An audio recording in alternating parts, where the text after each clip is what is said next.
Hello ladies and gentlemen, and welcome back to a brand new tutorial on using Matplotlib. And without further ado, let's get started and learn more about the plot function. So the first thing I want to show you is, in the previous example we learned how to plot x and y points, but what if we want to plot only the y points?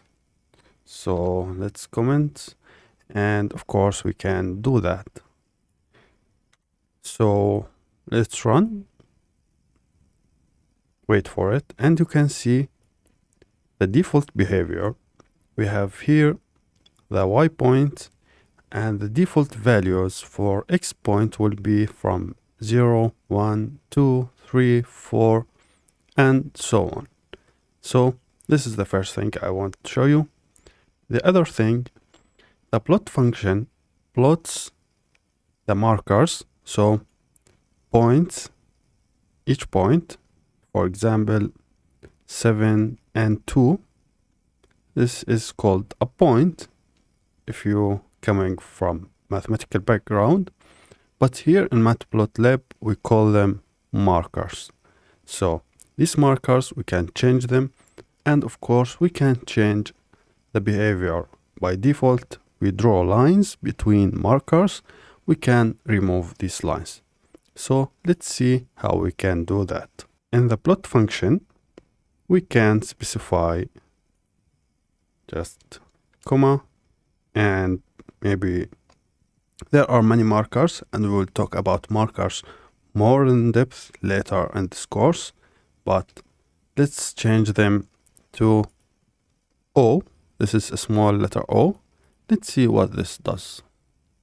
Let's run, and you can see now we have points. So O stands for point, and we don't anymore have the lines. Alright, what if I want to add a dashed line? Inside here we add double dash, then run again, and you will see we have dashed line between the points or markers. So the default line color is blue, but of course we can change that.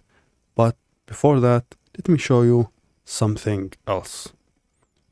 Let me get the x point back, and I will name them as y0. So maybe I want to plot multiple lines.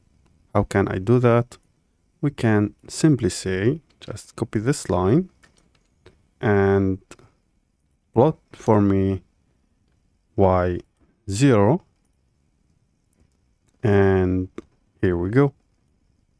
We have y0, and it's this orange-ish color, and y points are in blue. Now I want to show you final thing in this lecture, which is very cool.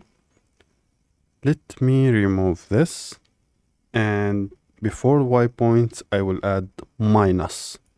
Let's see what this does. Run. We have error, of course. Let's change this to np.array. So I believe this only works in our NP arrays. Let's run it again. And yes, it will only work if it's NP array, numpy array. And what it will does basically, it will invert the values of y. So instead of 3, minus 3, minus 5, minus 7, and so on. So you can see this is the 0. Here we have it, and we have the original y points and the inverted values for the y points. It's basically a mirror image of the chart. If for any reason you need that, it's here for you. So that's it for me, guys, in this video. Thank you very much for watching. I will see you in the next video.